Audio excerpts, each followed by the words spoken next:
Students, हम कर रहे हैं क्लास 10th का इकोनॉमिक्स का chapter number 3 money and credit. इससे पहले के वीडियो में हमने मनी टॉपिक पर डिस्कस किया था। अब हम क्रेडिट के बारे में डिस्कस करेंगे। तो व्हाट इज क्रेडिट?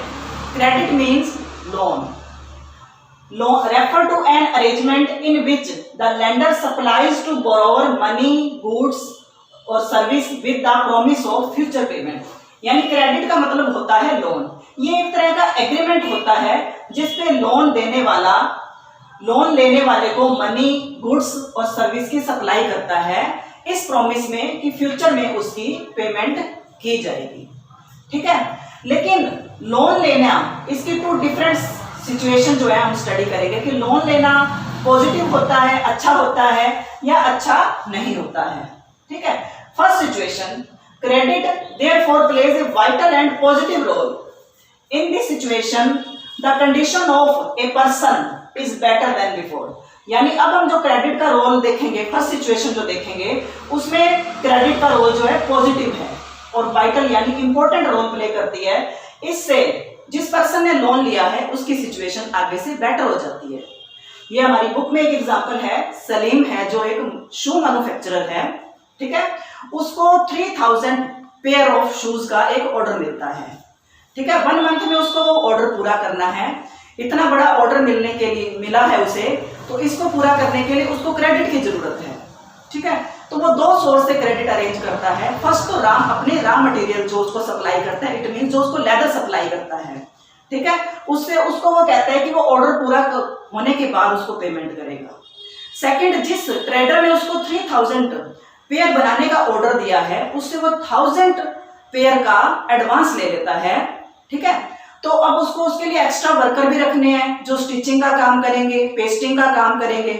ठीक है, तो 1 मंथ में वो ऑर्डर रेडी कर लेता है। ऑर्डर रेडी करने के बाद उसको काफी अच्छी अर्निंग होती है, उसको प्रॉफिट होता है, वो अपने लोन भी चुका पाता है और आगे से बेटर कंडीशन में आ जाता है। तो ये तो क्रेडिट का हुआ पॉजिटिव रोल। सेकेंड सिचुएशन जो हम करेंगे उसकी डेफिनेशन से आपको पता लग जाएगा कि अब पॉजिटिव रोल तो हम कर चुके हैं, अब क्रेडिट का नेगेटिव रोल क्या है। तो credit in this case pushes the borrower into A situation from which recovery is very painful. यानी ये क्रेडिट का वो रोल है जिसमें वो बोरोवर यानी उधार लेने वाले को ऐसी सिचुएशन में पहुंचा देता है जहां उसकी रिकवरी बड़ी ही दुखदायक हो जाती है। इसमें हम एग्जांपल लेंगे स्वप्ना का। उसमें क्या होता है कि उसकी क्रॉप फेलियर होने की वजह से वो आगे से क्या है, डेट ट्रैप यानी जाल, कर्ज के जाल में फंस जाती है। इसमें स्वप्ना है, उसके पास 1.5 एकड़ जमीन है जिसपे वो ग्राउंड नट ग्रो करना चाहती है। इसके लिए वो अपने गांव के मनी लेंडर से लोन लेती है, लेकिन ये लोन उसने जो लिया है ये उसने बीज के लिए, फर्टिलाइजर के लिए, पेस्टिसाइड्स के लिए लिया था। लेकिन बीच में उसकी जो क्रॉप्स है हिट बाय द पेस्ट्स यानी कीड़ा लग जाता है उसकी क्रॉप्स में और क्रॉप फेलियर हो जाता है। इसकी वजह से जो है वो लोन चुका नहीं पाती वापस। ठीक है, और 1 साल में लोन की अमाउंट इतनी बड़ी हो जाती है कि उसको फिर नेक्स्ट ईयर में एग्रीकल्चर के लिए फिर से लोन लेना पड़ता है। वो फिर से फ्रेश लोन लेती है, लेकिन इस बार उसकी क्रॉप जो होती है नॉर्मल होती है। ठीक है, और इसलिए वो ओल्ड लोन अब भी नहीं चुका पाती। तो अपने इस लोन को चुकाने के लिए उसे अपनी जमीन का एक टुकड़ा बेचना पड़ जाता है। तो उसे लगता है कि शायद वो लोन ना लेती तो उसे अपनी जमीन ना बेचनी पड़ती। इस प्रकार क्रेडिट ने क्या किया, उसको डेट ट्रैप में डाल दिया। ठीक है, तो ये क्रेडिट की 2 सिचुएशन थी जिसमें एक क्रेडिट का पॉजिटिव रोल था, एक क्रेडिट का नेगेटिव रोल था। नेक्स्ट टॉपिक हमारा है टर्म्स ऑफ क्रेडिट यानी लोन लेने की शर्तें। अभी हमने ऊपर वर्ड किया था एग्रीमेंट, तो कोई भी एग्रीमेंट विदाउट शर्तों के कभी नहीं होता। तो इसके डेफिनेशन से आपको क्लियर हो जाएगा कि it is the set of condition under which loan is given. ये वो कंडीशन या वो शर्तें होती है जिसके अंतर्गत लोन दिया जाता है। इट में इंक्लूड, इसमें क्या क्या आएगा, मेथड ऑफ पेमेंट यानी जो लोन हमने लिया है उसको हम वापस कैसे करेंगे, रेट ऑफ इंटरेस्ट कितना है, ब्याज की दर कितनी है, ड्यूरेशन ऑफ क्रेडिट कितने समय के लिए लोन लिया जा रहा है। ठीक है, एंड अदर रिलेटेड कंडीशंस, कुछ और भी कंडीशंस आ जाएंगी। तो इंटरेस्ट रेट आप समझ ही गए कि कोई भी लोन विदाउट इंटरेस्ट रेट कभी नहीं मिलता, ब्याज तो देनी ही पड़ती है। डॉक्यूमेंटेशन रिक्वायरमेंट, कुछ डॉक्यूमेंट्स भी चाहिए होते हैं लोन लेने के लिए, ठीक है। और documentation requirement, mode of repayment यानी हमारा लोन वापसी का या लोन वापस हम किस वे में करेंगे, and the last is collateral. अब आप फिर से सोचोगे कि कोलेट्रल क्या है, तो कोलेट्रल मींस सिक्योरिटी, ठीक है। जैसे सपोज कोई भी बैंक रेट ऑफ इंटरेस्ट तो लेगा ही, लेकिन कभी भी वो बिना कोलेट्रल, बिना सिक्योरिटी के आपको लोन नहीं देगा, ठीक है। तो कोलेट्रल क्या है, इट इज एन असेट, ये एक संपत्ति है दैट ए बोरोवर ओन्स, जो एक उधार लेने वाले के पास होती है।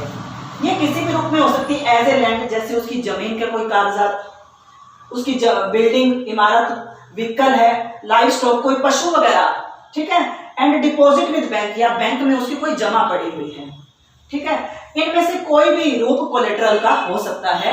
पहले ये बैंक में डिपॉजिट करवाने पड़ेंगे, फिर वो लोन देगा, ठीक है। एंड यूजेस दिस, और तब तक इसको यूज करेगा एज ए गारंटी के रूप में, जब तक हम लोन वापस नहीं कर देते तब तक एज ए गारंटी ये उसके पास रहेंगे। ऐसा किस लिए होता है, क्योंकि अगर मान लो हम लोन पे करने में असफल हो जाते हैं, तो उस लैंडर के पास पूरा राइट है कि वो हमारे इस कोलेट्रल को सेल करे और बदले में अपने लोन की भरपाई कर ले, ठीक है। लेकिन ये टर्म्स ऑफ क्रेडिट जो होती हैं very substantially from one credit arrangement to another, लेकिन ये जो लोन की शर्तें होती हैं ये हर जगह अलग अलग होती हैं। क्यों होती हैं, क्योंकि ये डिपेंड करता है nature of lander and borrower, ठीक है। इसमें किस प्रकार अलग अलग है, ये आगे हमारे पास 3 एग्जांपल हैं, उससे हम क्लियर करेंगे।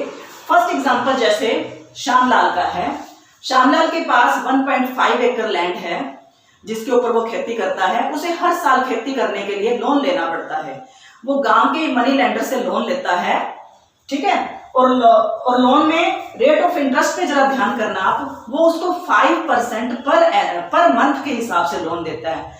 ये पर मंथ के हिसाब से उसने दिया है, यानी पर एनम 60% हो जाता है, ठीक है। फिर कुछ समय बाद वो एक पास के ट्रेडर से लोन लेना शुरू कर देता है, जो उसको 3% पर एनम के हिसाब से 3% पर मंथ के हिसाब से लोन देता है, यानी 36% पर एनम ये भी हो गया। लेकिन किस शर्त पे कि एक तो वो उसको इनपुट सप्लाई कर देगा खेती बाड़ी के लिए, लेकिन हार्वेस्टिंग के समय फसल जो है उसी ट्रेडर को बेची जाएगी, और इसलिए वो लो रेट पे उससे फसल भी खरीद लेगा और रेट ऑफ इंटरेस्ट भी वसूल कर लेगा। इस प्रकार वो अपना प्रॉफिट कमा लेते हैं।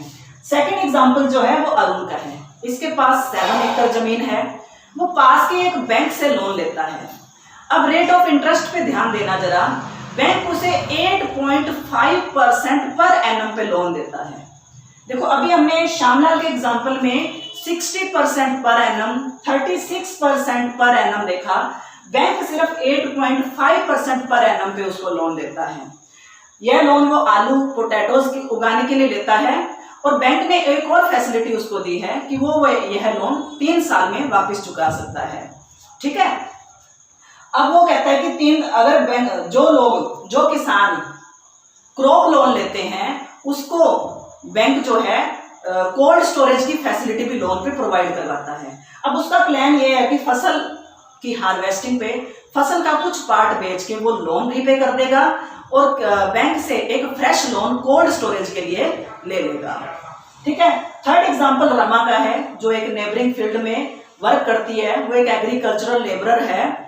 उसे भी गांव के मनी लेंडर से लोन लेना पड़ता है। उसे अपनी हर छोटी छोटी जरूरत के लिए मनी लेंडर से लोन लेना पड़ता है। सपोज घर में कोई इलनेस, बीमारी आ गई, कोई फंक्शन आ गया, उसके लिए भी उसको लोन लेना पड़ेगा।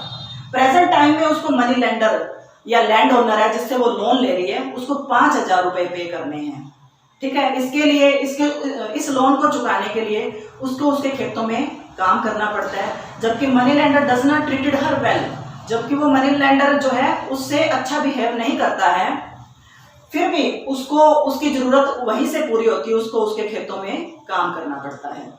तो इस प्रकार जो हमने रेट ऑफ इंटरेस्ट का जो इतना डिफरेंस देखा, वो इंटरेस्ट का जो डिफरेंस है वो है अलग अलग जगहों से लोन लेना। ये होते हैं 2 टाइप के, formal sector and informal sector. इसका डिफरेंस हम नेक्स्ट वीडियो में देखेंगे।